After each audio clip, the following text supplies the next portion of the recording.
हाँ जी। Okay.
Good Modi के morning champions, आप सभी का स्वागत है हमारे और एक एक्साइटिंग लॉकडाउन लीडरशिप प्रोग्राम में।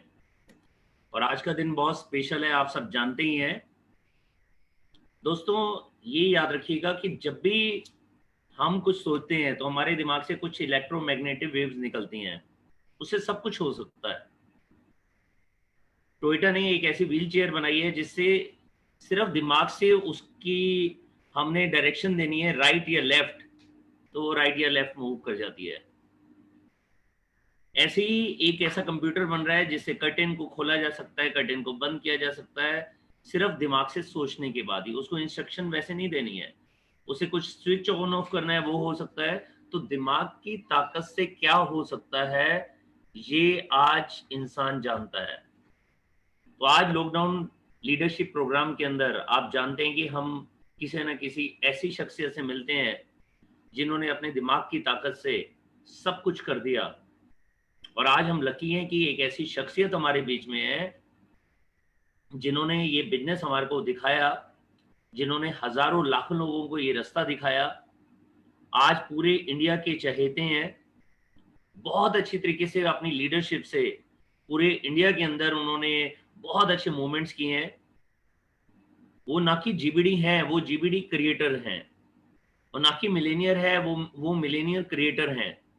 उनके साथ में जितने भी लोग उनके साथ में आते हैं, उनकी पावर इतनी शानदार है कि उनके साथ में रहने वाला हर व्यक्ति पॉजिटिव हो जाता है, एनर्जी से भरपूर हो जाता है, बहुत एनर्जेटिक रहते हैं। और जब उनका सेमिनार होता है, जब उनका कोई ट्रेनिंग प्रोग्राम होता है, वहां से आने के बाद किसी भी कंसल्टेंट को नींद नहीं आती।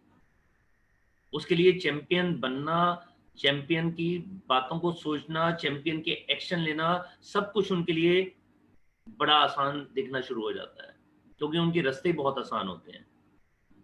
जोश ही मशीन कहलाते हैं।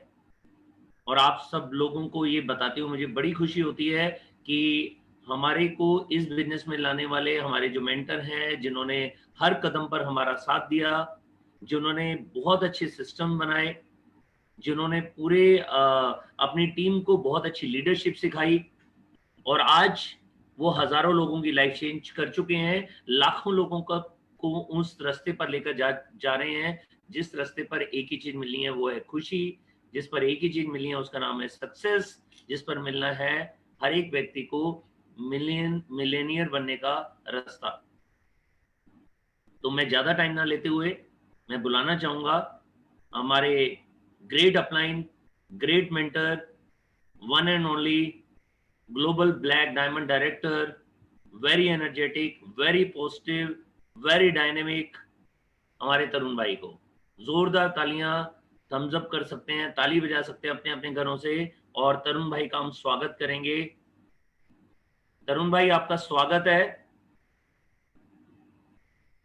हमारी लॉकडाउन लीडरशिप प्रोग्राम में। तरुण भाई, आपका स्वागत है। क्या आप मुझे सुन पा रहे हैं? बिल्कुल। आपको मेरी आवाज आ रही है? हाँ जी, बिल्कुल आ रही है तरुण भाई, बिल्कुल आ रही है। बिल्कुल बिल्कुल, मैं आपको सुन पा रहा हूँ मनोज जी। आज और आज पूरी टीम, पूरा इंडिया आपको सुनने के लिए बेताब है। Thank you very much Manoj ji for inviting me here. और मैं बहुत आज मैं खुशकिस्मत समझ रहा हूँ अपने आप को कि मैं आपके साथ आज यहाँ पर हूँ और आपके साथ आज मिलकर के बहुत सारी बातें करेंगे। और हम इस प्रोग्राम में ज़रूर आगे बढ़ेंगे। और ये आपने बहुत बड़े इनिशिएटिव्स लिए हैं जिसकी बदौलत आज पूरे हिंदुस्तान में ये जो मैंने आज पीछे ये हिंदुस्तान दिखा रहा हूँ आप लोगों को, तो मैं यही दिखा रहा हूँ कि पूरे हिंदुस्तान में आज हम हमारी पूरी टीम और बहुत तेजी से ग्रो कर रही है, बहुत रफ्तार से आगे बढ़ रही है। एंड आई विश के हम सब इसी तरीके से आगे बढ़ते रहें और खूब तरक्की करें। जी मनोज जी। सर, बहुत बहुत स्वागत है हमारी इस ट्रेनिंग प्रोग्राम में, और मुझे बहुत अच्छा लग रहा है कि आपने इतने बिजी स्केड्यूल के बाद अपने बहुमूल्य टाइम में से टाइम निकाला। और डेफिनेटली जहाँ जहाँ पर आप जाते हो, जहाँ जहाँ पर आप सिखाते हो, जिस तरीके से आप एनर्जी भरते हो, मोटिवेशन भरते हो, आपके साथ में रहने वाला हर व्यक्ति जीबीडी बनने वाला है, मुझे मालूम है। और आज हम लकी हैं कि 1000 से ज्यादा लोग आपको देख रहे हैं, सुन रहे हैं और आपसे सीखने के लिए बेताब है। Thank you very much Manoj ji. बहुत बहुत शुक्रिया। और मैं हमेशा हमेशा से हर उस व्यक्ति के साथ हूँ, अपनी लीडरशिप के साथ हूँ, जहाँ जब कोई मुझे याद करे, मुझे उन्हें किसी को भी लगे कि मैं उसके किसी भी काम आ सकता हूँ, तो मुझे बहुत खुशी मिलती है। थैंक गॉड आपने मुझे ये सौभाग्य दिया। थैंक यू वेरी मच, आपने मुझे सौभाग्य दिया आपसे मिलने का और आपकी टीम के साथ, हमारी टीम के साथ मिलने का। हमारे बहुत सारे जीबीडी, हमारे बहुत सारे मेरा तो यही मानना है कि हमारे के साथ आज जो भी जुड़ा हुआ है वो हमारा जीबीडी है। और डेफिनेटली वो अपने आप को एक दिन जरूर प्रूव करेगा। तो मनोज जी, आज मुझे नहीं मालूम आप मुझसे क्या एक्सपेक्ट करते हैं, और हमारे व्यूअर्स हमारे साथ जो जुड़े हुए हैं वो मुझसे क्या एक्सपेक्ट करते हैं। तो can you guide me a bit कि मैं किस तरफ अपनी चीजों को लेकर के आगे बढ़ूं? What do you want from, what do you want all from my side? Tarun भाई, आप जो भी सिखाते हो, जो भी बताते हो, जो भी आपकी स्टोरी है, वही हमारे लिए इतनी बड़ी जी। इंस्पिरेशन है कि जिससे कि पूरा लीडरशिप क्रिएट होता है और पूरा इंडिया उसको फॉलो करने की कोशिश करता है। तो डेफिनेटली जो आप जी। बताएंगे वो हमारे लिए एक बहुत अच्छा लेसन होगा। हर व्यक्ति यहाँ पर डायरी पेन लेकर बैठा हुआ है, और जब आप यहाँ से हमें सिखा कर जाएंगे तो डेफिनेटली जो लोग आज दौड़ रहे हैं, उनकी स्पीड अपने आप ही डबल ट्रिपल होने वाली है। चलिए मनोज जी, हो सकता है आप में से बहुत सारे लोगों ने मुझे पहले, हमारी मुलाकात हुई हो, बहुत सारे लोग मुझे पहले से जानते हो सकता है आप में से बहुत सारे लोग आज मुझे पहली बार सुन रहे हो। मैं आप सब लोगों से बहुत लोगों को पहली बार मिल रहा हूँ। May be this is possible. तो फर्स्ट ऑफ ऑल मैं ये कहना चाहूंगा कि इस लॉकडाउन के पीरियड के दौरान उम्मीद करता हूँ आप सब लोग बिल्कुल सुरक्षित होंगे, अपने अपने घरों पर होंगे, और इस लॉकडाउन का, सरकार के नियमों का, जो सरकार ने गाइडलाइंस जारी किए हैं उन सब का पालन कर रहे होंगे। इस लॉकडाउन के दौरान मैं एक उम्मीद हमेशा इससे सभी से करता आ रहा हूँ। मैं अपनी जब भी जो भी बात मैंने की है, मैंने जिस भी मेरे इस शो पे मैं आया हूँ, जब भी कहीं पे मैंने कोई बात की है, तो मैंने ये हमेशा कहा है कि भगवान जब भी कोई मुश्किल परिस्थिति में हमें डालता है, तो वो हर हाल में हमें कुछ बेहतर बनाना चाहता है। वो जब भी एक दरवाजा बंद करता है, तो बिना कोई दूसरा दरवाजा खोले वो कभी भी पहला दरवाजा बंद नहीं करता है। जब भी हमें किसी भी चैलेंज, कोई भी चैलेंज हमारे सामने वो डालता है, तो उस चैलेंज को पार करने की शक्ति, उस चैलेंज को क्रॉस करने की ताकत वो पहले हम में डालता है। ये हमेशा से मेरा मानना रहा है। तो इस लॉकडाउन पीरियड के दौरान भी अगर उसने हमें इन घरों में बंद किया है, हमें अपने अपने घरों में बंद कर दिया है, तो शायद इसलिए किया है कि इस लॉकडाउन पीरियड के दौरान भी हम कुछ ऐसा बाकी है जो हम नहीं कर रहे थे और वो हमसे कराना चाहता है। सो फ्रेंड्स, मैं एक बहुत ही मिडिल क्लास और हम्बल परिवार से बिलोंग करता हूँ। और बहुत जिद्दी टाइप का मैं व्यक्ति रहा हूँ। बहुत अपने आप से बहुत उम्मीदें रखी हैं मैंने हमेशा। तो मैं अपनी जर्नी की शुरुआत जब की, तो मैं शायद 7th या 8th क्लास में रहा हूँगा, और मैं तब से क्रिकेटर बनना चाहता था। मैं अपने देश के लिए, हिंदुस्तान के लिए क्रिकेट खेलना चाहता था।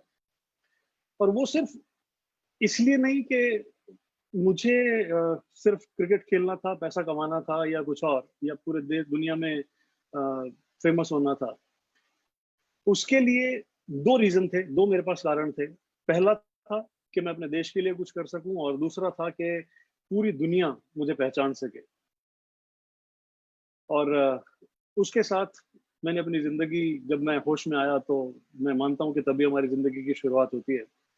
और जिस दिन मैंने अपनी ज़िंदगी शुरू की, तो मेरी ज़िंदगी क्रिकेट के साथ शुरू हुई। मैं साथ-साथ मेरा परिवार, मेरी फैमिली, मेरे फादर और मेरी मदर दोनों गवर्नमेंट जॉब से हैं। मेरी मदर एक रिटायर्ड गवर्नमेंट टीचर हैं, और मेरे फादर एक रिटायर्ड नेवल ऑफिसर हैं। दोनों गवर्नमेंट जॉब्स में थे, बट दोनों ने हम तीनों भाइयों को एक ही चीज़ सिखाई कि बच्चों कभी नौकरी नहीं करनी, कभी नौकरी नहीं करनी। कुछ अपना करना, कुछ बड़ा करना, और अगर नौकरी भी करो, तो नौकरी ऐसी होनी चाहिए कि जहाँ आपकी गाड़ी के ऊपर कोई लाल बत्ती या नीली बत्ती हो, सो दैट एक एक कुछ क्रिएटर बनो, कुछ क्रिएट कर सको। तो उस सोच के साथ हम बड़े हुए, यही सुनते-सुनते हम बड़े हुए तीनों भाई। और हम तीनों का शुरू से एक ही लक्ष्य रहा कि नौकरी नहीं करनी। इस दौरान जब नौकरी नहीं करने का प्लान था, तो 10th के बाद मुझे कॉमर्स दिला दिया गया कि ठीक है बच्चे, अकाउंटेंट बनो। 10th करके जब 10th के एग्ज़ाम खत्म हुए, तो मुझे भेज दिया गया, हमारे यहाँ पे एक मेरे बहुत ही क्लोज़ अंकल हुआ करते थे, जो डॉक्टर थे। और मुझे भेज दिया गया कि आप जाइए, इनसे डॉक्टरी सीखिए, इनकी कंपाउंडरी करिए थोड़े दिन, सो दैट इन छुट्टियों में अगर डॉक्टर बनना है तो काफ़ी कुछ सीख पाओगे। तो मैं चला गया। तो शुरू में यहाँ तक किया कि जब मैं वहाँ पहुँचता था क्लिनिक पर, तो मैं क्लिनिक के बाहर झाड़ू लगाया करता था। क्लिनिक को साफ-सुथरा करके पूरे उनकी टेबल ठीक करके लगाया करता था। फिर मैंने इंजेक्शन भर के देना सीखा, ड्रेसिंग किया करता था। बट इन छुट्टियों के दौरान मुझे एक बात समझ में आई कि मुझे डॉक्टर नहीं बनना है। That was not my kind of job, मतलब मेरे इंटरेस्ट का काम नहीं था। मुझे क्रिकेट खेलना पसंद था, और मुझे ज़बरदस्ती भेज दिया जाता था वहाँ पर, जो कि मेरे लिए बहुत मुश्किल होता था। मेरा ध्यान तो क्रिकेट की तरफ होता था, लेकिन मैं काम वहाँ कर रहा होता था, तो मैंने कभी भी उस काम को एन्जॉय नहीं किया। तो मैं घर आ गया और मैंने कहा नहीं, मुझे डॉक्टर नहीं बनना है, मुझे तो कुछ और करना है। तो मुझे कहा गया कि ठीक है चलो, आप नॉन मेडिकल मत लो, सॉरी मेडिकल मत लो, नॉन मेडिकल ले लो, इंजीनियर बन जाओ। तो मैंने इंजीनियर बनने से मना कर दिया। मैंने कहा कि नहीं, ये मुझे इंजीनियर भी नहीं बनना। फिर मुझे जबरदस्ती कॉमर्स दिला दिया गया, और मुझे कहा गया कि ठीक है चलिए, चार्टर्ड अकाउंटेंट तो बनना ही होगा। मैंने कॉमर्स ले लिया, मैंने पढ़ाई शुरू कर दी, और मैंने एक जिद कर ली कि मुझे कॉलेज में एडमिशन चाहिए, मैं स्कूल में नहीं पढ़ता। तो उस वक्त कोई बहुत अच्छे कॉलेजेस जाने की हैसियत नहीं थी, और आसपास कोई कॉलेज था भी नहीं। उस वक्त मेरे घर के बहुत नज़दीक एक कॉलेज था, मुझे वहाँ पर एडमिशन दिला दिया गया, और मैं साइकिल से अपने कॉलेज जाया करता था। स्कूलिंग की बात करूँ तो स्कूलिंग में मेरी मदर से मेरी बहुत सारी स्कूलिंग हुई है। 6th क्लास तक मैं मेरी मदर के से ही पढ़ा हूँ। और उसके बाद जो मैंने अपना 10th कॉलेज पास किया, वो मैंने एक गवर्नमेंट स्कूल से पास किया, जहाँ पर सिर्फ 10 पैसे महीना मेरी फीस हुआ करती थी। तो मैं उस बैकग्राउंड से हूँ, उस स्कूल, उस जगहों से पढ़ा हूँ। अब ये सब क्रॉस करके जब मैं कॉलेज में चला गया, तो मैं कभी फ्रेंड्स, कॉलेज में मेरी कभी किसी क्लास में नहीं जाता था। मैं घर से निकलता, अपना क्रिकेट किट उठाता और सीधा ग्राउंड में, और ग्राउंड से सीधा वापस। +1 में से पहले मैं, और पढ़ाई में सच में मैं बहुत अच्छा था। मैंने कभी भी ज़िंदगी में सेकंड डिवीज़न नहीं लिया आफ्टर 10th। बहुत सारे लोग सोच रहे होंगे कि हमेशा फर्स्ट डिवीजन में पास हुए होंगे, लेकिन फ्रेंड्स आई टेल यू कि मैं कभी भी सेकंड डिवीजन में पास नहीं हुआ, यानी कि मैं हमेशा थर्ड डिवीजन में पास हुआ। +1 में मैं पास हो गया। ये मैं कहूँगा कि भगवान की करामात थी कुछ शायद। +2 में आई फेल्ड इन अकाउंटेंसी, मैं अकाउंट्स में फेल हो गया। जो सब्जेक्ट में मुझे मास्टरी करनी थी उस सब्जेक्ट में I failed. First year again मैं पास हो गया, और +2 के एग्जाम में भी जो अकाउंट्स में मैं फेल हो गया था उसमें भी मैं पास हो गया। सेकेंड ईयर में जाकर के मेरा इतना मोह भंग हो गया पढ़ाई से, और मेरा पूरा ध्यान क्रिकेट की तरफ हो गया। मैं पूरी तरह से क्रिकेट में इन्वॉल्व हो गया, लेकिन कोई रास्ता नहीं मिला मुझे कि मैं हिंदुस्तान के लिए खेल सकूं, और मैंने मेरी पढ़ाई छोड़ दी। तो यू कैन से कि I am an undergraduate और मैं सिर्फ +2 पास हूँ। तो घर वालों ने उसके बाद मुझे बहुत सारे काम दिए, बहुत सारी जगहों पर कोशिश की कि मैं कुछ कर लूँ, किसी बिजनेस में चला जाऊँ। तो मैंने बहुत सारे काम आजमाए। हमने मेरे फादर ने एक फैक्ट्री लगाई जिसमें हम juicer, mixer, grinder, iron, toaster, griller बनाया करते थे। हमने अपनी पुश्तैनी ज़मीनें बेच दी थी, और उस पैसे को लेकर के हम समालखा शिफ्ट हो गए। और उसके बाद हमने बहुत सारे बिजनेस ट्राई किए, वो फैक्ट्री में भी फेल हो गए। उसके बाद मैंने और बहुत सारे काम ट्राई किए। फिर अल्टीमेटली मैं जाकर के दिल्ली का एक ब्रांड था जीन्स एंड शर्ट्स का, मैंने उसका डिस्ट्रीब्यूशनशिप ले लिया, और उसके डिस्ट्रीब्यूशनशिप लेकर के मैं पूरे हरियाणा को डील किया करता था। धीरे धीरे धीरे धीरे दुकानदारी में पैसा फंसता चला गया, मतलब दुकानों पे लोगों के पास पैसा फंसता चला गया, पेमेंट्स लेट आने लग गई। मुझे वो प्रोडक्ट्स मिलने लग गए जो मार्केट में मूव नहीं करते थे, जो नहीं बिकता था मुझे वो मिलता था, और मैं वही बेचना सीख रहा था। धीरे धीरे वो बिजनेस भी बंद हो गया, क्योंकि हमारे को वो प्रोडक्ट मिल रहे थे, क्योंकि हम पेमेंट्स नहीं जमा करा पा रहे थे। अल्टीमेटली वो बिजनेस भी बंद हो गया। उसके बाद फिर पेरेंट्स से पैसा मांगा, और फिर से मैंने खुद की मैन्युफैक्चरिंग स्टार्ट की, एक ब्रांड बिल्ड किया जिसका नाम मैंने रखा था कलर्स। कलर्स के नाम से मार्केट में मैंने अपने ट्राउजर्स, अपनी जीन्स, अपने शर्ट्स का ब्रांड उतार दिया, और फिर से वही पूरा हरियाणा कवर करने लग गए। लेकिन फिर वही कहानी थी कि पैसा बहुत शॉर्ट था, और बिजनेस में पैसा चाहिए होता है बहुत खुले हाथ से। बिजनेस में कम पैसे से काम नहीं चलता। मैंने अक्सर सुना है कि छोटी पूंजी खुद को ही खा जाती है, और वही हाल हुआ, वो बिजनेस भी बंद हो गया। उसके बाद फिर से बहुत सारी चीजें ट्राई की, और जब कहीं कुछ भी नहीं समझ में आया तो मेरे फादर ने एक शोरूम खोल के मुझे दे दिया, और मुझे कहा गया कि बेटा बस अब दुकानदारी करो, अब और एक्सपेरिमेंट हमारे पास, अब और एक्सपेरिमेंट करने की ताकत नहीं। मेरी मदर का काफी सारा पैसा जो उन्हें उनके रिटायरमेंट पे मिला था, वो काफी सारा पैसा मैंने गंवा दिया, और एक टैग लग गया था कि ही इज अ फेलियर, और मैं फेल हो चुका था। मैं दुकानदारी में चला गया, और 1992 में मैंने वो शोरूम खोल लिया, और मैं शोरूम पर बैठ गया, यानी कि मैं एक साधारण सा सिंपल सा दुकानदार बन गया। 92 में वो शोरूम खोला था, और 2000 में डायरेक्ट सेलिंग इंडस्ट्री मेरी नॉलेज में आई। 2000 में डायरेक्ट सेलिंग इंडस्ट्री में जब मेरे सामने आई, तो मेरे बहुत सारे दोस्त डायरेक्ट सेलिंग में थे, और बहुत सारी कंपनियों में काम करते थे। उनमें से बहुत सारे दोस्त मेरे पास अक्सर आया करते थे, क्योंकि मेरा गारमेंट्स का शोरूम था, तो काफी सारे वो दोस्त मेरे क्लाइंट्स भी थे। मेरा एक मित्र एक दिन, आई थिंक जहां तक मुझे ध्यान आ रहा है, इन 2000 मेरे पास एक डायरेक्ट सेलिंग कंपनी का ऑफर लेके आता है, और मुझे बताता है कि ये एक डायरेक्ट सेलिंग कंपनी है, और इसमें पहले आपको जोड़ना होता है, फिर आपको 2 लोगों को जोड़ना होता है, फिर वो 2 लोग 2 लोगों को जोड़ते हैं, फिर वो 4 लोग अपने नीचे 2 लोगों को जोड़ते हैं, फिर वो 8 लोग अपने नीचे 2 लोगों को जोड़ते हैं, और इस तरीके से आपका नेटवर्क बनता है। बस आपको 2 ही लोगों को जोड़ना है। और उसने बताया कि उसने वो कंपनी ज्वाइन कर ली है, और मुझे बताया कि उस कंपनी की ज्वाइनिंग जो है वो एक गद्दा खरीदने से होती है, और वो लगभग 90-85 हज़ार रुपए का वो गद्दा है। आई गॉट एक्साइटेड, मुझे सुन के बहुत सुकून मिल रहा था, मेरे कानों को बड़ा अच्छा लग रहा था कि यार ये तो बहुत ही बढ़िया तरीका है पैसा कमाने का शायद। तो मैं मेरे फादर के पास गया और मैंने उनसे कहा कि मुझे इस तरह से एक बिजनेस अपॉर्चुनिटी मेरे सामने आई है और मैं इसको ज्वाइन करना चाहता हूँ। मेरे फादर ने मुझे कहा कि ठीक है, लेकिन एक चीज सोच लो, हो सकता है तरुण तू तो इसको ज्वाइन कर ले, 90,000 रुपये तू तो लगा दे, पर तू एक चीज सोच के तेरे साथ तू किसके किन किन लोगों के वो 90,000 रुपये तू इन्वेस्ट करवा सकता है जिससे तुझे पैसा आएगा।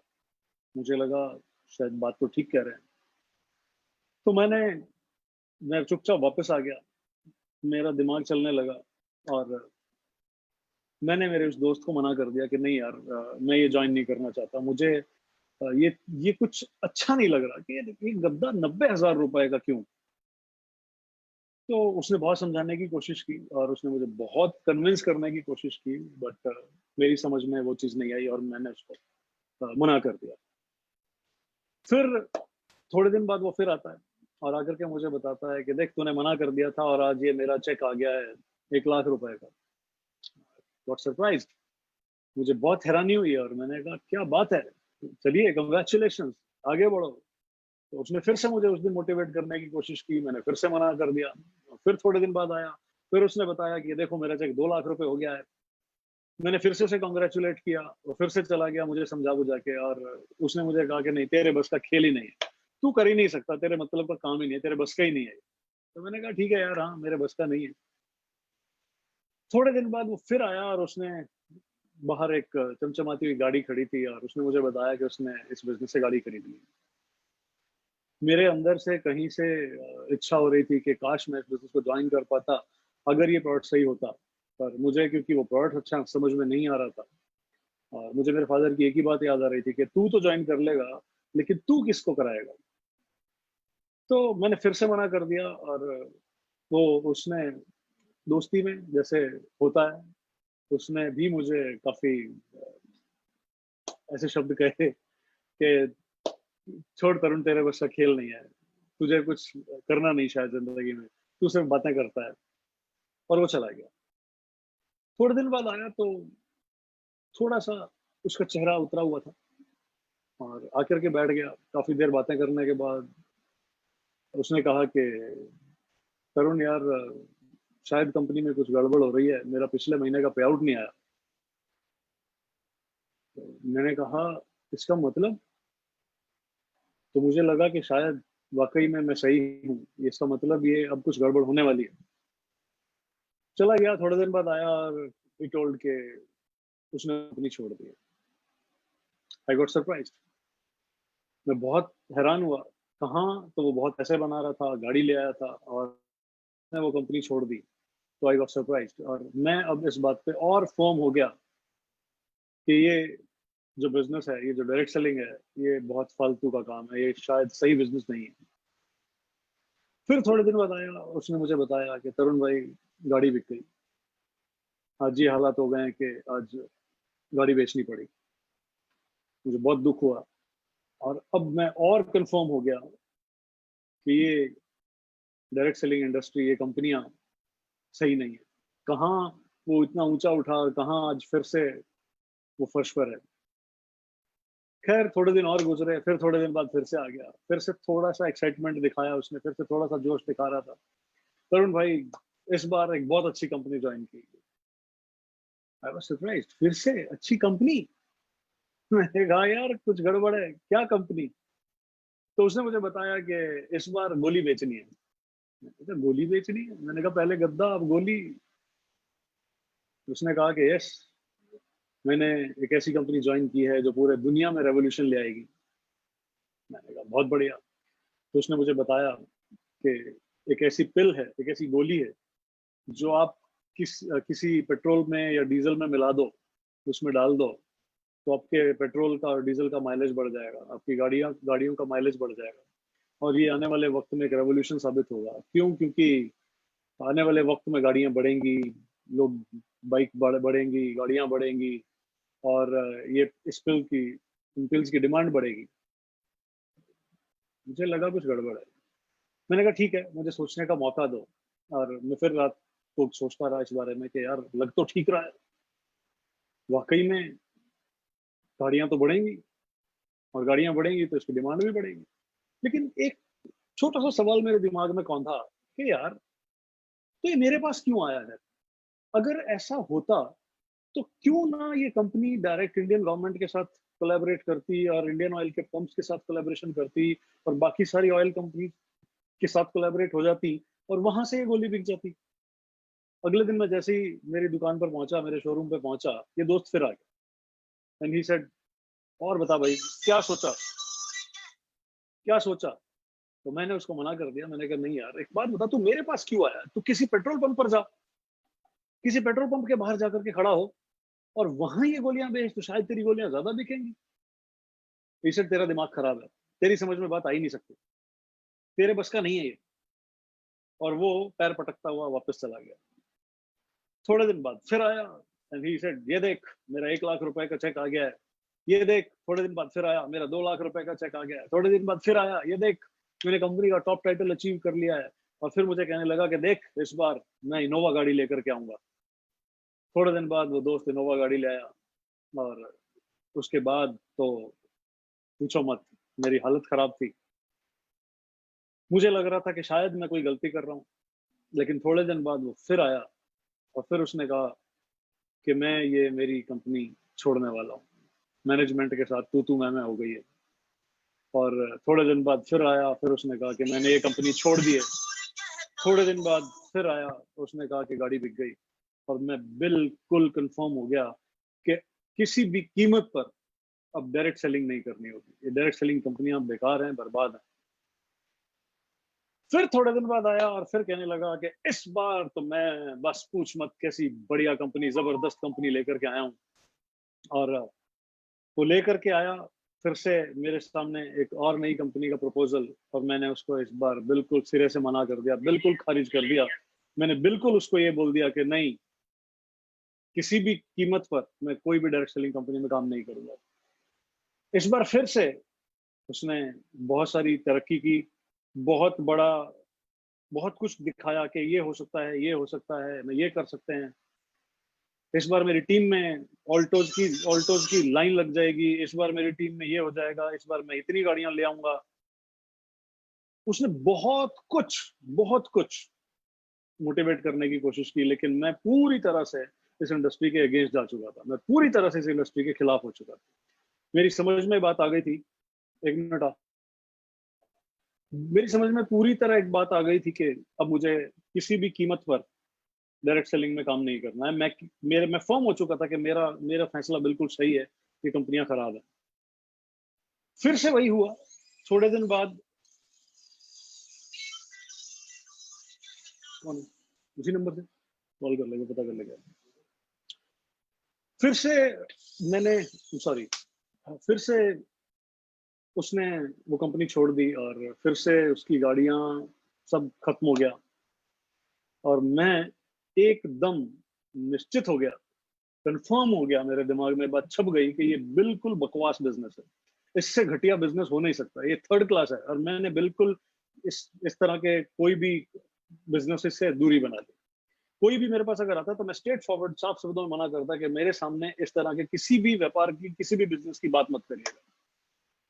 लेकिन एक दिन मेरा एक दोस्त आता है और वो मुझे कहता है कि तरुण भाई, हिंदुस्तान यूनिलीवर डायरेक्ट सेलिंग में आ गया। I was surprised, I was shocked. Hindustan Unilever? मैंने कहा दिखा। तो उसने एक ज्वाइनिंग फॉर्म मेरे सामने रखा और उस ज्वाइनिंग फॉर्म के सबसे ऊपर एक टैगलाइन थी, Hindustan Unilever network, division of Hindustan Unilever limited. नीचे मैंने फॉर्म पे साइन किए और उस फॉर्म पे साइन करने का रीजन था कि उस वक्त मैं अपने गारमेंट शोरूम के साथ साथ अपना किराना स्टोर खोल चुका था और मैं मेरे किराना स्टोर पे बैठा था। और मेरे किराना स्टोर पे मैंने उससे सवाल किया कि यही हिंदुस्तान लीवर जिसका प्रोडक्ट आज मेरे किराना स्टोर पे रखा है? तो ही सेड यस, यही हिंदुस्तान यूनिलीवर। मैंने फॉर्म साइन अप कर दिया। मैंने से पूछा मैंने कितने पैसे देने? उसने कहा 2950 रुपए। मैंने 3000 रुपए गले में से निकाले और उसको पकड़ा दिया। उसने 3000 रुपए लिए, मुझे थोड़ा सा समझाया और चला गया। और उसके बाद वो गायब हो गया, वो नजर नहीं आया। 3 महीने बाद 4 मार्च 2005 को मेरा वो फ्रेंड वापस मेरी दुकान पर आता है और मैं वापस वही अपने किराना स्टोर पे बैठा था। मैंने उसको देखते ही मुझे वो 3,000 रुपये याद आ गए और मैंने कहा, अरे साले 3,000 रुपये ले गया था, कहाँ चला गया? तो उसी साइड के तरुण भाई, वापस कॉल आ गया था, मैं जॉब में चला गया था, because he is in a merchant navy. वो मर्चेंट नेवी में है, आज भी मर्चेंट नेवी में काम करता है। तो मैंने कहा अच्छा फिर क्या करना है? तो उसने कहा कुछ नहीं, करना क्या है, चलते हैं, ज्वाइन करेंगे और कल चलते हैं। मैं अगले दिन, टाइम फिक्स हो गया, मैंने मेरी गाड़ी निकाली, हम दोनों लोग मेरी गाड़ी में बैठ गए और हम दिल्ली चले गए। और जाकर के ऑफिस में जब हम बैठे तो मेरा वो दोस्त पहले अपना फॉर्म फिलअप कर रहा था। he just fill his own form and then he filled up my form, and जब हमने दोनों फॉर्म सबमिट किए तो उसका लास्ट नंबर था 26 और मेरा लास्ट नंबर था 27। यानी कि उसी वक्त उसने ज्वाइन किया, पहले ज्वाइन किया और फिर मुझे ज्वाइन कराया। हम दोनों ने किट ली, करीबन 3-4 घंटे बाद हमारा नंबर आया था। वहां पे लाइन लगी हुई थी, बहुत भीड़ थी। 3-4 घंटे बाद हम दोनों लोग अपनी किट लेकर के वापस आ गए। जब हम वापस आए तो मेरा तो किराना स्टोर था, गारमेंट शोरूम था, तो मैंने कुछ प्रोडक्ट वहां रख दिया और कुछ एक प्रोडक्ट में लेकर के घर आ गया। मैंने प्रोडक्ट इस्तेमाल किए, काफी सारे प्रोडक्ट्स बहुत अच्छे लगे और मैं लगातार अपना ऑर्डर प्लेस करने लगा। लगातार उससे बातचीत चलती रही, 10-15 दिन हम साथ थे। तकरीबन तीसरे चौथे दिन, दूसरे दिन तीसरे दिन हमारी मुलाकात होती, हम बैठते शोरूम पे, बात करते। अचानक वो फिर गायब हो गया, 2 महीने बाद या 3 महीने बाद शायद से। और अब मुझे कुछ मालूम नहीं था। 5 मार्च 2005 इस इंडस्ट्री में मेरा जन्म होता है, मैं इस इंडस्ट्री में आ जाता हूँ। मार्च में मैंने कुछ खास नहीं किया, सिर्फ वो किट खरीदी थी। अप्रैल में मैंने कुछ खास नहीं किया, मैंने सिर्फ कुछ प्रोडक्ट इस्तेमाल किया था। मई में मैंने कुछ खास नहीं किया, जुलाई में कुछ बहुत बड़ा नहीं किया। लेकिन जुलाई में मेरे पास एक मैसेज पहुंचता है मेरे मोबाइल पर, एक टेक्स्ट मैसेज आता है कि 2 अगस्त को दिल्ली सिरी फोर्ट ऑडिटोरियम में एक सेमिनार है जिसमें आप आमंत्रित हैं। मैं 2 अगस्त को वहां चला गया और 2 अगस्त को मुझे वहां मालूम पड़ा कि जो भी व्यक्ति, जैसे हमारे यहाँ पर अभी डायरेक्टर एक लेवल है, वहां पर होता था मैनेजर लेवल, कि जो भी व्यक्ति मैनेजर लेवल अगस्त महीने में क्वालिफाई करेगा और जनवरी तक मेंटेन करेगा लगातार 6 महीने, उसको हिंदुस्तान यूनिलीवर की तरफ से दुबई का एक ट्रिप मिलेगा। आई वॉज सरप्राइज्ड, मैं बहुत खुश हो गया, बहुत मोटिवेट हुआ। उस सेमिनार में बहुत एंजॉय किया और मैं वापस आ गया। वापस आकर के मैंने अपना पासपोर्ट निकाला। पासपोर्ट निकाल के जब मैंने देखा तो 8 साल हो चुके थे पासपोर्ट बने हुए, सिर्फ 2 साल बचे थे पासपोर्ट के एक्सपायर होने में। मैंने सोचा कि ये शायद मेरे पास एक मौका है कि मेरे इस पासपोर्ट पे एक स्टैंप लग सके। मैं बस, पता नहीं कौन सा जुनून दिमाग पे सवार हुआ और मैंने काम करना शुरू किया और मैंने वो ट्रिप क्वालिफाई कर लिया। जिस दौरान मैं ट्रिप क्वालिफाई कर रहा था, मुझे नहीं मालूम था कि ये कैसे होगा, इस इंडस्ट्री में कैसे काम किया जाता है। बस मुझे इतना ही समझ में आया था उस दिन, उस एक मैसेज ने मुझे समझाया था कि सेमिनार में मैं जब गया तो मुझे बात समझ में आ गई थी। उसके बाद मैंने कभी कोई सेमिनार मिस नहीं किया और मैं लगातार, अब मैं वहाँ मैनेजमेंट में एक लेडी हुआ करती थी, शायद उनका नाम शेफाली था, और वो हमारी एएसएम हुआ करती थी, एरिया सेल्स मैनेजर। मैंने उस दिन मेरी उनसे पहली बार मुलाकात हुई थी और उसके बाद फिर मैं लगातार उनके टच में आ गया, मैं उनसे मिलने लगा और मैं हर मीटिंग, सेमिनार, ट्रेनिंग, जहाँ भी वो कंपनी सेमिनार करती, मीटिंग करती, मैं पहुंचता और मैं सीखना शुरू किया। कमाल की बात ये थी कि मेरे ऊपर तक, टॉप अपलाइन तक, सिर्फ मेरी जो टॉप अपलाइंस थे 2 लोग, उन 2 लोगों ने वो ट्रिप क्वालिफाई किया था। और मेरे ऊपर और जितने भी लोग थे, मेरा जो डायरेक्ट फ्रेंड था वो, उसके ऊपर जितने भी लोग थे, वो किसी ने भी वो ट्रिप क्वालिफाई नहीं किया था। खैर मुझे बहुत समझाया गया कि ऐसे कुछ नहीं होता, ये कंपनियां कुछ नहीं करती, ये कोई ट्रिप नहीं देती, ऐसा है वैसा, बहुत लंबी स्टोरी है। और इन 6 महीनों के दौरान मेरा चेक बढ़ा क्योंकि बिजनेस हो रहा था, लोग काम कर रहे थे, और जैसे ही ट्रिप क्वालिफाई हुआ, मेरा बिजनेस धीरे धीरे धीरे धीरे धीरे धीरे स्लो डाउन हो गया था, और धीरे धीरे मेरा बिजनेस नीचे आने लग गया। और हालात यहाँ तक हो गए कि जब मैं ट्रिप से जाकर के वापस आया तो मेरी इनकम सिर्फ 2,000 रुपये महीना रह गई। उस वक्त 2,000 रुपये महीना कुछ भी नहीं था। जहां उस वक्त मैं मेरे शोरूम से करीबन 2 लाख रुपए महीने की अर्निंग लेता था, वहां 2,000 रुपये महीना इस इंडस्ट्री में कुछ नहीं था। और मेरा परिवार मेरे पूरे अगेंस्ट हो गया। मुझे बहुत समझाया गया कि छोड़ो, अब घूम आया, अब छोड़ दे इस इंडस्ट्री को, अब कुछ नहीं रखा इसमें। लेकिन वही दुबई ट्रिप ने मुझे इस इंडस्ट्री के लिए मजबूत कर दिया। मुझे समझ में आ गया कि अगर कहीं से ड्रीम पूरे हो सकते हैं तो सिर्फ ये इंडस्ट्री है। और मैंने इस इंडस्ट्री में काम करना शुरू कर दिया। मुझे कहा गया कि काफ़ी समझाने के बाद मुझे अल्टीमेटली मेरे फैमिली से ये अल्टीमेटम आ गया कि बेटा, या तो ये कंपनी और या फिर अपना पुराना business, you have to choose one. आपको सिर्फ एक चुनना होगा। एक दिन हालात यहाँ तक पहुंच गए कि मुझे कह दिया गया कि या तो ये कंपनी छोड़ दे या घर छोड़ दे। और मैंने घर छोड़ दिया। मात्र 2,000 रुपये महीने की इनकम पे मैंने इस इंडस्ट्री के लिए अपना घर छोड़ दिया। और ये वही तरुण बजाज था जो इस इंडस्ट्री के प्रति बिल्कुल नेगेटिव था, जिसको इस इंडस्ट्री में बिल्कुल इंटरेस्ट नहीं था, जो ये मान चुका था कि इससे घटिया, इससे इससे थर्ड क्लास कोई और बिजनेस नहीं हो सकता। उसने उस 2,000 रुपए के पीछे, उस कंपनी के चक्कर में घर छोड़ दिया। I started working. घर पे सब कुछ था, गाड़ी थी, बाइक्स थी, सब कुछ था, और मैंने काम करना शुरू कर दिया। जब मैंने काम करना शुरू किया तो धीरे धीरे मैं वापस उस बिजनेस को बढ़ाने लगा। थोड़ा थोड़ा बिजनेस बढ़ने लगा, मैं सीखने लगा, मैं जाने लगा। हर मीटिंग, हर ट्रेनिंग, हर सेमिनार मेरे लिए मेरी क्लास बन गया था, क्योंकि मुझे समझ में आ गया था कि कुछ सीख पाऊंगा तो सिर्फ मैं वहीं से सीख पाऊंगा। दुनिया की और कोई ताकत मुझे कुछ सिखा नहीं सकती। और अगर इस इंडस्ट्री में कामयाब होना है तो हर हालत में मुझे डेफिनेटली हर सेमिनार में जाकर के सीखना होगा। वहां जब मैं अकेला छूट गया था, तब मेरी मुलाकात मनोज जी से हुई। उस दौरान जब मनोज जी भी हिंदुस्तान यूनिलीवर में थे, मनोज जी मेरे से बड़े टाइटल पर थे।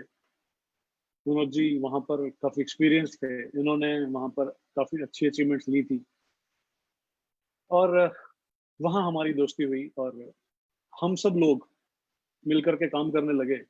लेकिन धीरे धीरे धीरे धीरे धीरे धीरे उस कंपनी ने भी पता नहीं क्यों बैकफुट पे जाना शुरू कर दिया। मुझे तो यहाँ तक बताया गया कि जब आपने इस कंपनी में ज्वाइन किया था तब से ये कंपनी बैकफुट पे है, और जब इस कंपनी की गाड़ी रिवर्स गियर में लगी है तब आपने काम करना शुरू किया 2005 में। I was surprise. लेकिन मेरा फेथ इतना बड़ा हो चुका था कि मुझे लग रहा था कि इस कंपनी के साथ मेरी जिंदगी बदल सकती है, मेरे सपने पूरे हो सकते हैं, मैं फेमस हो सकता हूँ, मुझे दुनिया में लोग पहचानेंगे और मैं पैसा भी कमा सकता हूँ। कोई दिक्कत नहीं, मैं वहाँ हिंदुस्तान के लिए क्रिकेट नहीं खेल सका, लेकिन यहाँ मैं हिंदुस्तान में अपनी पहचान बना सकूंगा। बट वो हुआ नहीं, और अल्टीमेटली पानीपत का ऑफिस भी बंद हो गया और मैं फिर से जीरो पे आ गया। और अब मेरे पास और कोई रास्ता नहीं था, मैं वापस घर आ गया। जो किराना स्टोर मैं चलाया करता था वो बंद हो चुका था, वहां जाले लग चुके थे। अब वापस इस जीरो से पे आना और वापस घर लौटना बहुत टफ था, बहुत मुश्किल डिसीजन था। फिर मैंने मेरी वाइफ के साथ मिलकर डिसाइड किया कि हम इस जगह पर अब गारमेंट शोरूम खोलेंगे, बुटीक चलाएंगे। ऊपर गारमेंट शोरूम चलता है, नीचे हम बुटीक चलाएंगे अपना, क्योंकि गारमेंट शोरूम में पहले छोड़ चुका था, वो भाई को दे चुका था। अब उसमें वापस एंटर करना मेरे लिए बहुत मुश्किल था, बहुत टफ था कि मैं अब भाई से वापस मांगू कि भाई मुझे वापस इस बिजनेस में हिस्सा दे दीजिए। तो डिसाइडेड कि हम दोनों मिलकर के यहाँ पर बुटीक चलाएंगे और बस अब यही करेंगे। तो डिसीजन हो गया, वहाँ पे मिस्त्री मजदूर लग गए और मेरे परिवार वाले बड़े खुश थे कि चलो लौट के वापस आया, कोई बात नहीं, गलतियां होती हैं। मुझे समझाया गया दोबारा, कोई बात नहीं, ठीक है, अब ध्यान लगाओ, अपने बिजनेस में काम करो, अच्छे से करो, खूब आगे बढ़ो।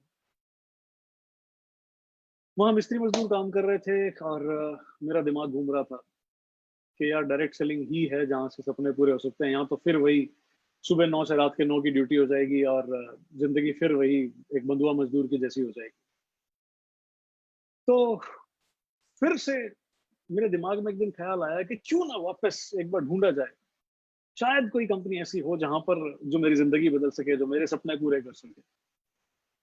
और मैंने घर वालों को जब बताया कि मैं वापस से एक बार इस इंडस्ट्री में किसी कंपनी को ऐसी जगह पर ढूंढना जाना चाहता हूँ, शायद जो हमारी जिंदगी बदल सके, तो मुझे परिवार ने कहा, मुझे फैमिली ने कहा अभी तक भूत उतरा नहीं। मैं निकल गया और मैंने ए से शुरुआत करी, ए टू जेड। मैंने कोई कंपनी नहीं छोड़ी जिसको मैंने स्टडी नहीं किया। I started from Amway, A Amway, Avon, Oriflame, Tupperware, Tianshi, DXN, Herbalife, FLP, you just name it. आप सिर्फ नाम लीजिए और मैंने कोई ऐसी कंपनी नहीं छोड़ी जिसको मैंने स्टडी नहीं किया। और अंत में मैं सिर्फ इसी निष्कर्ष पे पहुंच गया कि नहीं यार, डायरेक्ट सेलिंग में पैसा नहीं कमाया जा सकता, इन कंपनियों में किसी में भी पैसा नहीं कमाया जा सकता, कोई सपना पूरा नहीं हो सकता। मुझे कुछ भी समझ में नहीं आया, मैं वापस आ गया।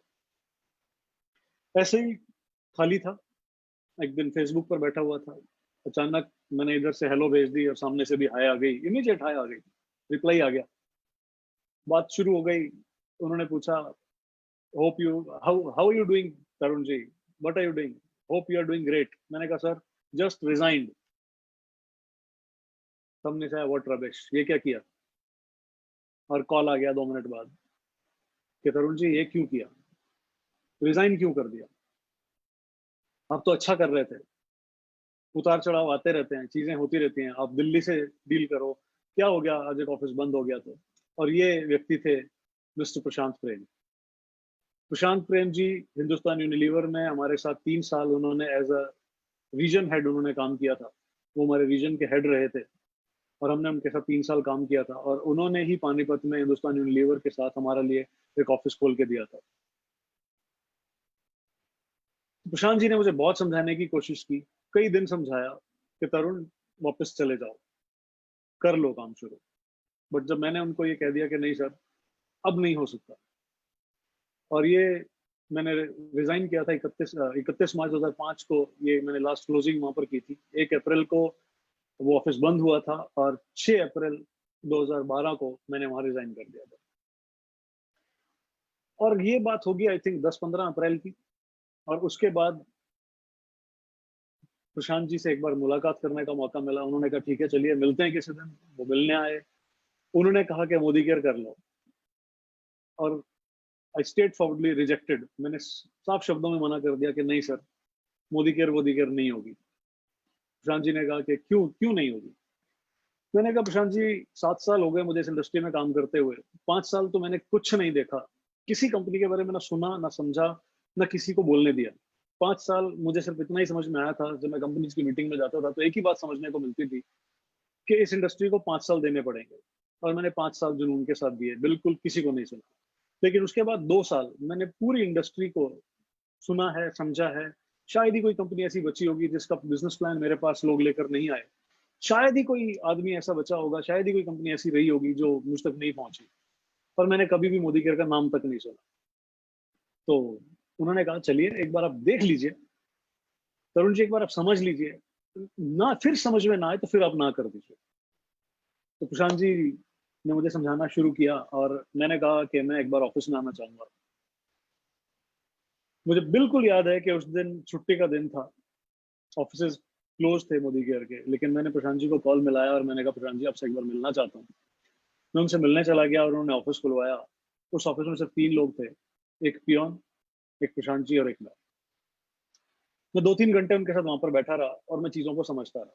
मुझे इतना समझ में आ गया कि जो व्यक्ति, जो कंपनी अपने एक व्यक्ति से मिलने के लिए ऑफिस खोल करके उस कंपनी के नेशनल सेल्स हेड हमारे साथ बैठ सकते हैं, तो उस कंपनी का विजन, उस कंपनी की सोच क्या होगी। मैंने उस दिन कुछ प्रोडक्ट वहां से खरीदे ऑफिस से और मैं वापस घर आ गया। मैंने जो प्रोडक्ट इस्तेमाल किए तो मैंने सीधा एक फोन मिलाया, Prashant ji I want to join.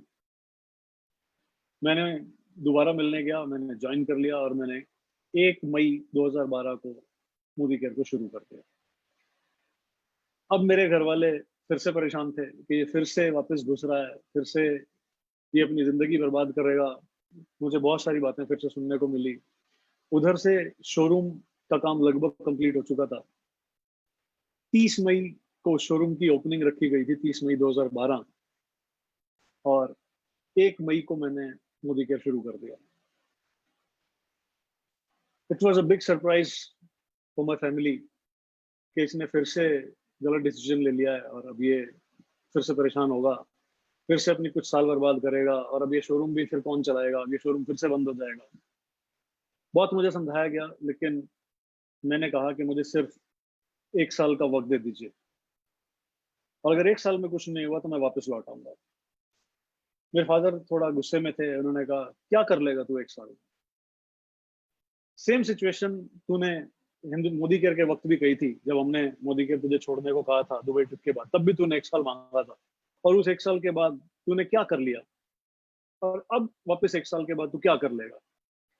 मैंने कहा कि मेरा ड्रीम है कि मैं 1 लाख रुपए महीना कमाऊं, और मुझे ऐसा लग रहा है, जैसा मुझे मोदी केयर समझ में आ रहा है, जैसा मोदी केयर के प्रोडक्ट समझ में आ रहे हैं, जैसा बिजनेस प्लान मुझे समझ में आ रहा है, मुझे लग रहा है कि शायद 8वें या 9वें महीने में मैं 1 लाख रुपए महीना कमाने लग जाऊंगा। मेरे फादर हमेशा से मुझे बहुत समझते रहे। तो उन्होंने कहा, जा, दिया तुझे 1 साल। जस्ट ए मोमेंट प्लीज, बेटा आप सुन लो, जो भी है बात कर लो, मम्मा को दे दो, आरंबिया को दे दो, बात करा दो, फोन है, बात सुन लो, सुन लो। Sorry, there was a call.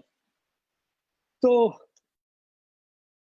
मुझे वो 1 साल मिल गया, और मैं अपने पुराने सारे दोस्तों के पास चला गया जो मेरे साथ हिंदुस्तान यूनिलीवर में काम किया करते थे, और सब ने मुझे स्ट्रेट फॉरवर्डली मना कर दिया कि नहीं तरुण जी, हमें नहीं लगता कि हिंदुस्तान यूनिलीवर से अच्छी कोई कंपनी हो सकती है, उससे बड़ी कोई कंपनी हो सकती है, और जब वहां कुछ नहीं हो सका तो यहाँ भी शायद कुछ नहीं हो सकता।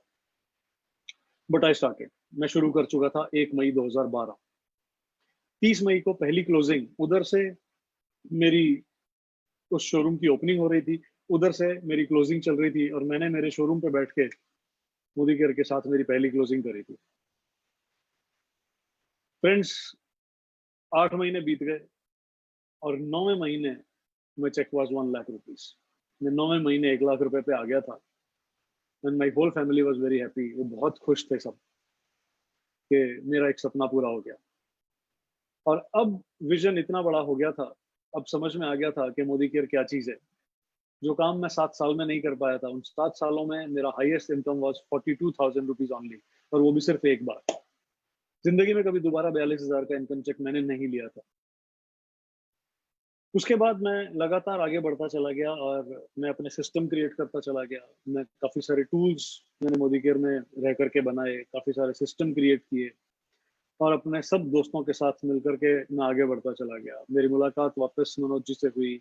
मैं स्पेशली मनोज जी से को इस बिजनेस में लाने के लिए उनसे मिला, और मनोज जी जब इस बिजनेस में आए, बिकॉज मनोज जी मुझसे ज़्यादा एक्सपीरियंस थे, मुझसे ज़्यादा इस इंडस्ट्री को पहचानते थे, जानते थे, उनके साथ मैंने काम करना शुरू किया। बट उसके बावजूद मुझे पूरी तरह याद है कि मनोज जी अ, बहुत डाउन टू अर्थ लीडर हैं, बहुत हम्बल इंसान है।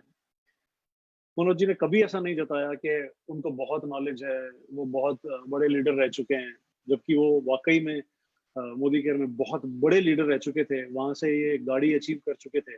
बट इन्होंने कभी भी ऐसा नहीं जताया कि वो मुझसे ज्यादा जानते हैं, और हमने मिलकर के काम करना शुरू किया। मुझे वो भी दिन याद आते हैं जब मैं रोज तीसरे दिन फरीदाबाद, दूसरे दिन भी फरीदाबाद जाया करता था। ऐसे भी दिन याद हैं जब हम रात को 10-10 बजे तक बिजनेस प्लान किया करते थे, और 11 बजे मैं वहां से निकलता था, 2:30-3 बजे मैं घर पहुंचता था, और फिर 7 बजे वापस फरीदाबाद के लिए निकल जाया करता था। मुझे वो दिन भी याद है। फिर 10 बजे मैं फरीदाबाद पहुंचता था, फिर वर्किंग स्टार्ट होती थी, फिर रात के 10 बजे तक हम काम करते थे मिलकर के। जबकि शायद ऐसा जरूरत भी नहीं थी मनोज जी को, बट उन्होंने हमेशा वो प्यार, वो रिगार्ड दिया, हमेशा वो इज्जत दी। पिकअप लाइन वाला उन्होंने बहुत प्यार दिया, और हमने बहुत सारे वहां पर वन डे वर्कशॉप स्टार्ट की। पहले बहुत छोटी छोटी मीटिंग हमने शुरू की, ऑफिस में मीटिंग हुआ करती थी। मैं ऑफिस में मीटिंग लेने जाया करता था। मुझे बिल्कुल ध्यान है, वहाँ एक छोटा सा ऑफिस हुआ करता था, वहां पर एसी चलते नहीं थे, लेकिन रश हो जाएगा। शुरू में कुछ भी लोग नहीं होते थे, हमारी मीटिंग शुरू में वन ऑन वन हुआ करती थी। फिर ऑफिस के ऊपर बैठ के 2 4 5 लोग आना शुरू होते थे। फिर धीरे धीरे कारवां बढ़ता चला गया और सक्सेस बड़ी होने लगी। फिर मेरा इनकम चेक और बढ़ने लगा, मनोज जी की इनकम बढ़ने लगी, हम धीरे धीरे ग्रो करने लगे। मेरा चेक 1 लाख से 2 लाख पहुंच गया, मनोज जी भी अच्छा इनकम कमाने लग गए। फिर हमने जयपुर को स्टार्ट करना के लिए सोचा कि चलिए मनोज जी मिलकर जयपुर शुरू करते हैं। हम दोनों लोग, मुझे ध्यान है, हम पहले कभी बसेस में जाया करते थे, कभी फिर हम ट्रेन में जाया करते थे। फिर हम दोनों मिलकर एक गाड़ी में जाया करते थे और बहुत वो दिन याद आते हैं, बहुत अच्छा लगता है। बहुत बहुत एंजॉय किया हमने उन दिनों को। मनोज जी का साथ बहुत हमेशा से ही बहुत अच्छा लगता है। He is a very very great leader. और मनोज जी से भी बहुत कुछ सीखा है उस दौरान।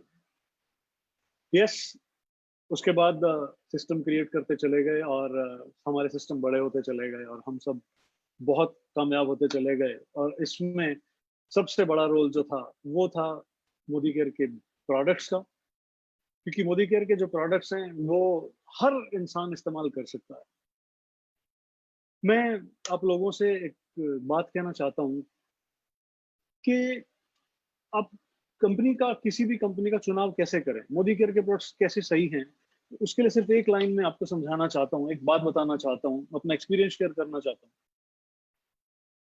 इमेजिन करिए कि आपके परिवार में जो सबसे कम हैसियत वाला व्यक्ति है, जिसकी इनकम सोर्स सबसे कम है, उसके बारे में एक बार इमेजिन करिए और फिर सोचिए कि क्या आपकी कंपनी का प्रोडक्ट वो व्यक्ति इस्तेमाल कर सकता है।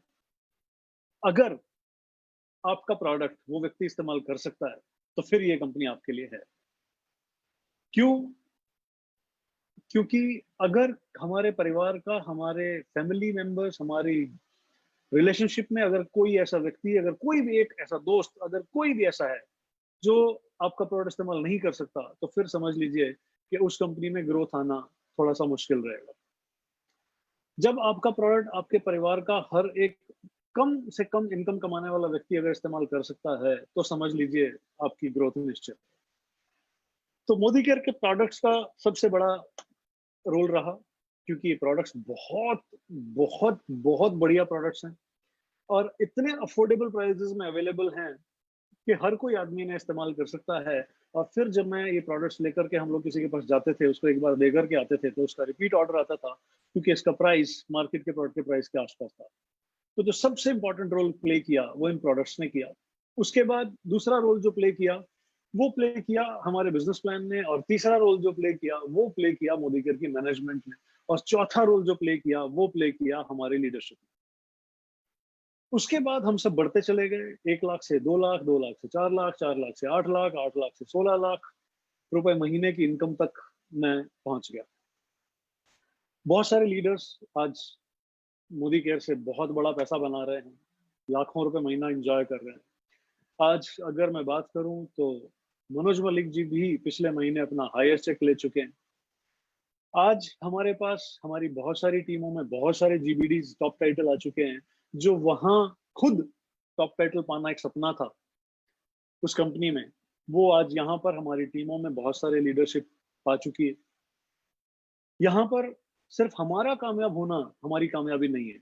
अगर सिर्फ हम कामयाब हैं तो हम कामयाब नहीं। हम तब कामयाब हैं जब हमारी वजह से हमारे साथ कोई कामयाब है।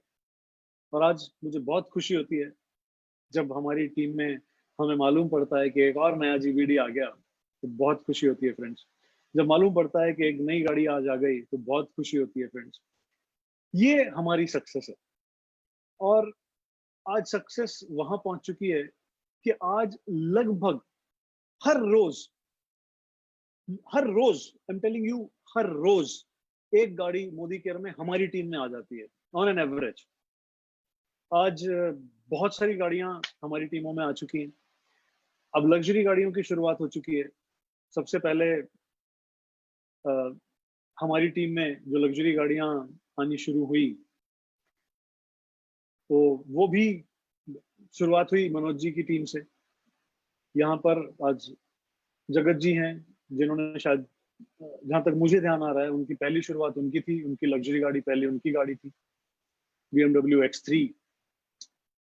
It's a class, it's a car, it's a dream car.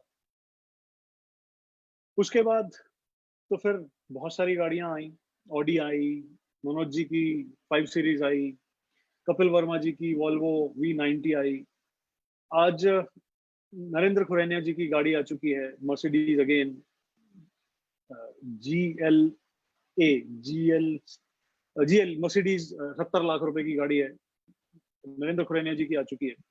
और आज हमारी टीमों में ये 10 से 20 लाख की गाड़ियां तो कॉमन सी बात हो गई है। बहुत सारी हाउसवाइफ्स लाखों रुपए महीना कमा रही हैं, बहुत सारे लोग, आज हजारों की तादाद में लोग हमारे साथ फॉरेन ट्रिप में जाते हैं। मुझे बहुत बहुत याद आ रहा है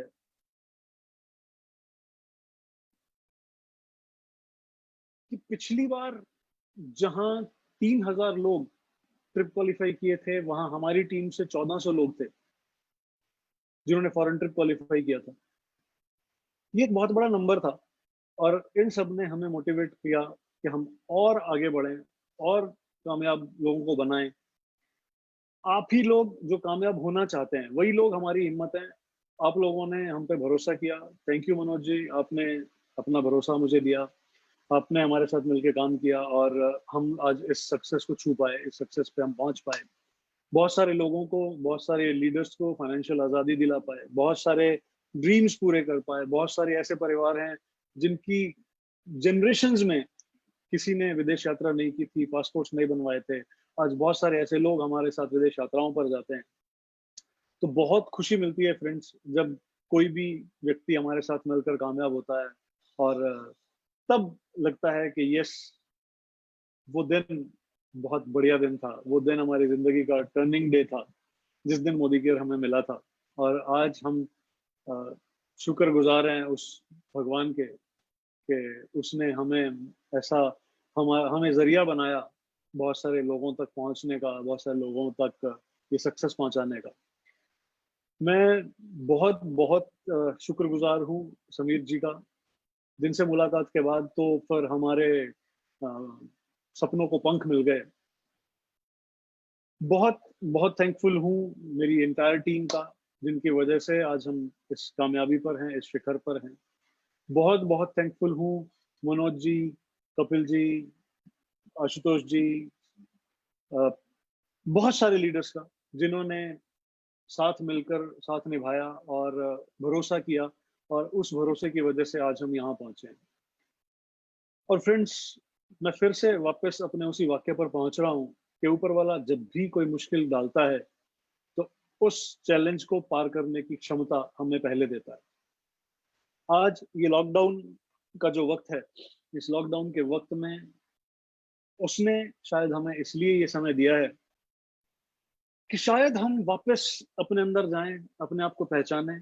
शायद कोई ऐसी अ, ताकत हमारे अंदर है जिसको हमने अभी तक एक्सप्लोर नहीं किया है। हम अपने आप को पहचान सकें, अपने आप से बात कर सकें, अपनी उस ताकत को बढ़ा सकें, और जब ये लॉकडाउन खुले तो धूम मचा सकें।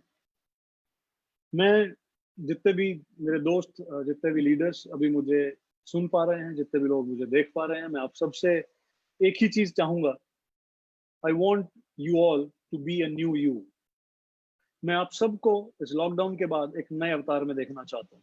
मैं चाहता हूँ कि आप सब लोग अपनी जिंदगियां बदल लें। इस लॉकडाउन के दौरान आप वो चीजें सीख लें जो आपने अभी तक नहीं सीखी थी। अपने आप से बात करें, अपने अंदर वो चीज ढूंढें जो आपकी अब तक बाहर नहीं आ पाई, और आपके अंदर वो खास क्वालिटी जरूर है जिसको आप एक्सप्लोर कर सकते हैं। इस मुश्किल पीरियड के दौरान, इस लॉकडाउन के दौरान, बहुत सारी दुनिया फ्रस्ट्रेशन में चली जाएगी। मैं चाहता हूं आप मेडिटेशन में चले जाएं। इस लॉकडाउन के दौरान बहुत सारे लोग अपना वजन बढ़ा लेंगे। मैं चाहता हूं आप अपना वजन घटा लें। बहुत सारे लोग इस दौरान डिप्रेशन का शिकार हो जाएंगे और बहुत सारी परेशानियों का शिकार हो जाएंगे। मैं चाहता हूं आप जब बाहर आएं तो बहुत सारी किताबें पढ़ चुके हों, और आप मोटिवेशन की मशीन बन जाएं। मैं चाहता हूं आप जब इस लॉकडाउन के दौरान बाहर आएं तो जहां बहुत सारी दुनिया बूढ़ी हो चुकी हो, वहां आप और ज्यादा यंग होकर के बाहर आएं और तैयारी कर लीजिए। ये वक्त आपको दिया है ऊपर वाले ने तैयारी करने का। ये वो तैयारी है जब हम आज जूम के बारे में बिल्कुल नहीं जानते थे और आज हम जूम पर लगातार रोज रोज एक एक हजार, दो हजार, चार हजार, पांच हजार लोगों तक पहुंच पा रहे हैं। लोग हमें सुन पा रहे हैं और उम्मीद करता हूं हम लोग आप सब लोगों की जिंदगी में शायद कुछ वैल्यू ऐड कर पा रहे होंगे। And I wish you all the great success. मैं आप सब लोगों के लिए ऊपर वाले से आपकी बहुत बड़ी कामयाबी की दुआ मांगता हूँ। आप सब लोग बहुत कामयाब हों। आप सब लोग लॉकडाउन के दौरान और लॉकडाउन से बाहर आने के बाद हिंदुस्तान में इतिहास लिख दें और मोदी केयर को हिंदुस्तान की नहीं, दुनिया की नंबर 1 कंपनी बना दें। मैं एक बात और आप सबसे कहना चाहूंगा, अगर मोदी केयर से मनोज जी लाखों रुपए महीना कमा सकते हैं, बहुत सारे लीडर्स लाखों रुपए महीना कमा सकते हैं, मैं लाखों रुपए महीना कमा सकता हूं, हम लोग अपने सपनों की गाड़ी ले सकते हैं। अगर हम ये पैसा कमा सकते हैं तो इस पैसे पर आपका भी हक है। अगर हम ये गाड़ियां ले सकते हैं तो इन गाड़ियों पर आपका भी हक है। अगर हम मोदी केयर की टॉप लीडरशिप में आ सकते हैं तो इस पर आपका भी हक है। तो तैयार हो जाइए फ्रेंड्स। वही मोदी केयर हमारे पास है, वही मोदी केयर आपके पास है। मोदी केयर से जो हमें मिलता है वही आपको मिलता है। जो मोदी केयर में हम कर पा सकते हैं वही आप भी कर पा सकते हैं। बस जरूरत है एक इरादे की। लिख डालिए अपने हर उस सपने को जो आप पूरा करना चाहते हैं। लिख डालिए अपनी हर उस जरूरत को जिसको आप पूरा करना चाहते हैं। लिख डालिए अपने हर उस टाइटल को जो आप पाना चाहते हैं। That's it from my side. Wish you all the best. Thank you so much. I hope मुझे मैं आपकी जिंदगी में कुछ वैल्यू एडिशन दे पाया हूँ और मुझे बहुत खुशी होती है मैं जब भी कभी किसी के काम आता हूँ। अगर मैं इन फ्यूचर भी कभी भी आप लोगों के किसी काम आ सकूं, मुझे बहुत खुशी मिलेगी। Wish you all the very best. Thank you so much. Thank you all leaders. Thank you. Over to Manoj Malik ji. Thank you Tarun भाई, मजा आ गया आपसे। बहुत कुछ सीखने को मिलता है, आपकी कहानी बहुत इंस्पिरेशन है। और साथ ही साथ में जब आप ये बताते हो कि कितनी सारी कंपनीज के बाद मोदी केयर को चूज किया, तो ये बिल्कुल क्लियर इंडिकेशन है कि आपने जो डिसीजन लिया ना, आज उसकी वजह से हजारों लोगों की लाइफ में बहुत बड़ा बदलाव आ चुका है और लाखों लोग उस बदलाव की तरफ बढ़ रहे हैं। And thank you very much. आपने हमेशा हमारा साथ दिया है, हमेशा आपने गाइड किया है, हमेशा उंगली पकड़ के चलना सिखाया है। और बहुत अच्छा लगता है वो दिन याद करके जब हम जयपुर जाया करते थे, इकट्ठे फरीदाबाद में घूमा करते थे। बहुत मजा आ रहा है आपके साथ में काम करने का। और डेफिनेटली आज की इंस्पिरेशन से, आज आपकी स्टोरी से, आज करीबन 2000 लोगों ने इसको सुना है और बहुत जल्दी ये 3, 4, 5,000 लोग सुनेंगे। तो जितने लोग सुनते जाएंगे कि लाइफ में बहुत बड़ा बदलाव आएगा। Thank you very much. आपके हर वर्ड का जिनकी वजह से इंस्पिरेशन मिलती है और किसी ना किसी का कोई ना कोई सपना जगता है, और डेफिनेटली वो जब सपना जगता है तो आपकी हर बात उस सपने को पूरा करवाने के लिए एक कदम आगे बढ़ाती है। थैंक यू वेरी मच आपके प्रीशियस टाइम के लिए और आपके प्यार के लिए। हमेशा हमेशा हमेशा के लिए thank you very much. Thank you Manoj ji. I am always available any time for you all people, for you all leaders, for you all my friends. Thank you very much. Thank you मेरे भाई, thank you very much. Thank you, thank you, love you मेरे भाई, love you.